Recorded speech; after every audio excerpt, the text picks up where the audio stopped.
January 2025 proved to be an absolutely spectacular month for the UFC, with two action-packed events, shocking upsets, dominant performances, and some roster shakeups. There's a lot to unpack. Whether you're a fan, a bettor, or just here for the highlights, this video has you covered. Let's dive right in. Now let's start with the numbers. January gave us two events, 27 total fights, 5 submissions, 10 knockouts, 12 decisions, and 0 disqualifications, as well as 0 no contests. It wasn't the busiest month with only 2 events, but we did see a 68% finish rate, so there was definitely a lot of action. For all my gamblers out there, here's how the betting numbers shook out. For the over and under results, 17 fights went over while 10 went under.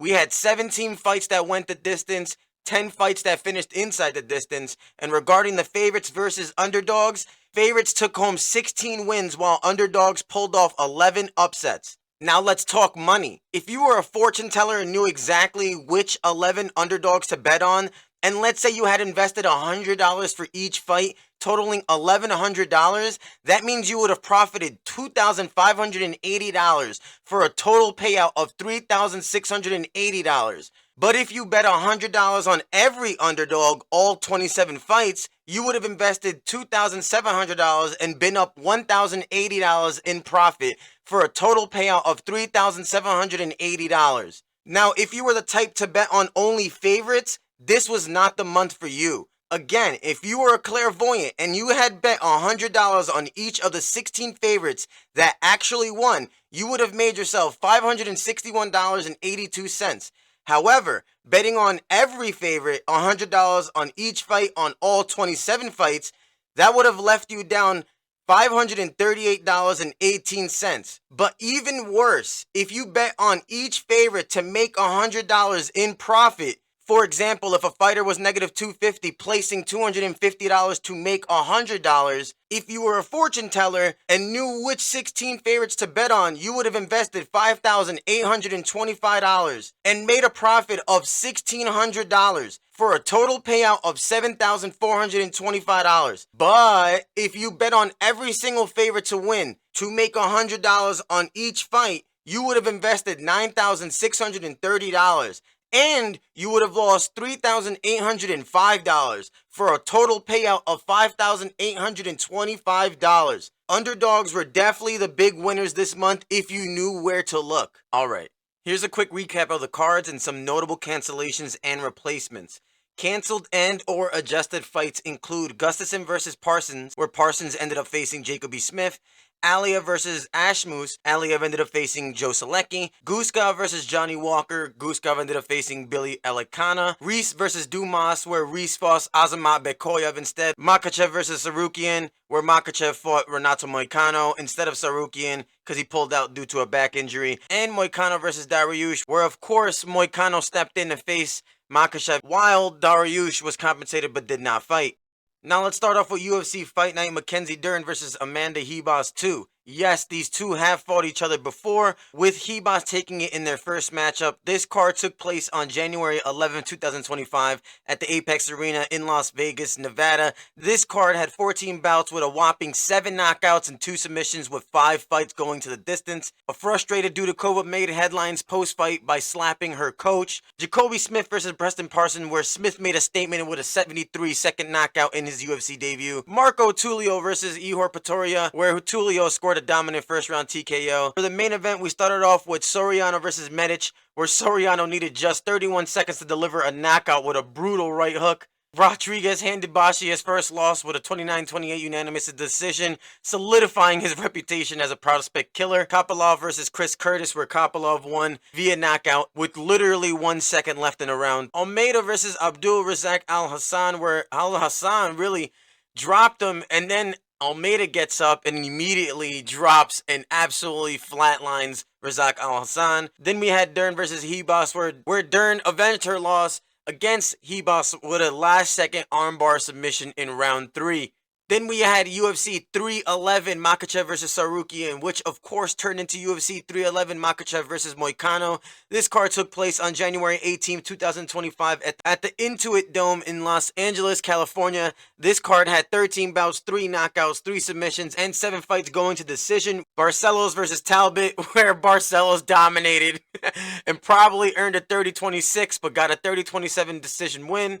De Ridder versus Holland, where De Ridder made Holland look like an absolute bum and got a first round rear naked choke. Almeida versus Spivak, where Almeida dominated and got a ground and pound first round win. Procházka versus Hill, where Procházka striking led to a third round TKO win. Dvalishvili versus Nurmagomedov, where Dvalishvili retained his belt and breaking GSP's takedown record. And finally, Makhachev versus Moicano, where Moicano stepped in last minute, where Makhachev retained his title and got a first round Darce choke submission. This month's fights delivered everything from knockouts to record-breaking performances. Performance bonuses this month were well deserved. In the first event, fight of the night went to Roman Kopylov versus Chris Curtis, both putting on a clinic. Don't really know why the ref stopped the fight with literally 1 second left. I think it should have gone to the judges. Performance of the night went to Cesar Almeida with a quick comeback KO, and Mackenzie Dern avenging her loss to Ribas, dominating in the grappling and ultimately submitting her with an armbar. At UFC 311, fight of the night went to Merab Dvalishvili versus Umar Nurmagomedov. First 2 rounds going to Nurmagomedov. The last 3 is where Merab really shined,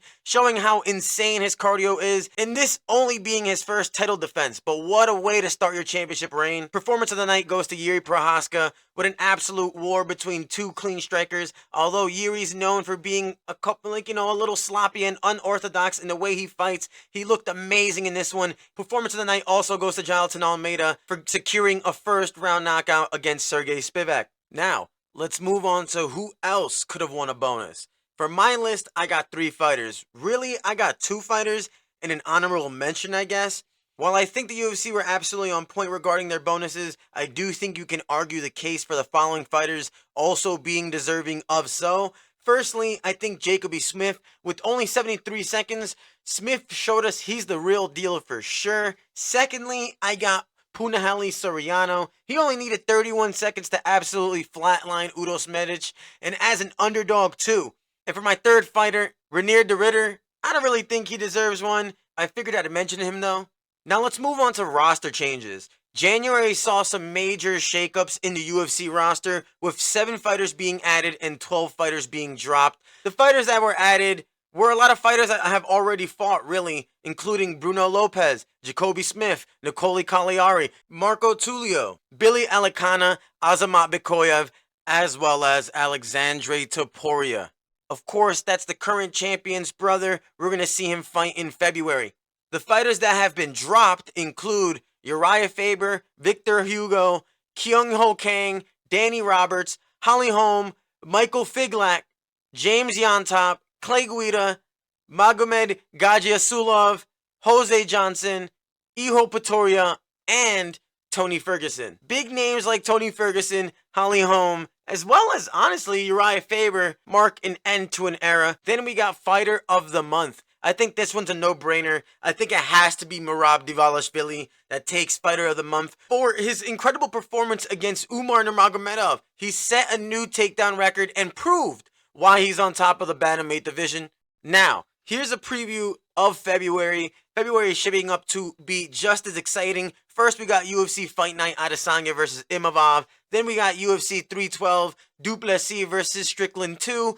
Then we have UFC Fight Night Cannonier versus Rodrigues. And then finally, we have UFC Fight Night Song Yadong versus Henry Cejudo. Big fights to look out for include Shara Magomedov versus Michael Venom Page, Said Nurmagomedov versus Vinicius Oliveira, Zhang Wei Li versus Tatiana Suarez, Calvin Kattar versus Yusuf Zalal, Rob Font versus Dominic Cruz, and Edson Barbosa versus Steve Garcia. I'm really excited for that one. Some fighters that will be making their debut in February so far, of course, include Bogdan Grad, Cody Steele, Alexandre Topuria, Quinlan Salkild, Taliesin Teixeira, Jonathan Mikalev, Nick Klein, Islam Dulatov, and Rizvan Kunaev. With most fighters coming off of Dana White Contender Series, with Alexandre Topuria being the only fighter that is not coming from Dana White Contender Series. That's a wrap for January 2025. From incredible finishes to standout performances, this month delivered on every level. Let me know in the comments who you had for Fighter of the Month and which February fight you're most excited for.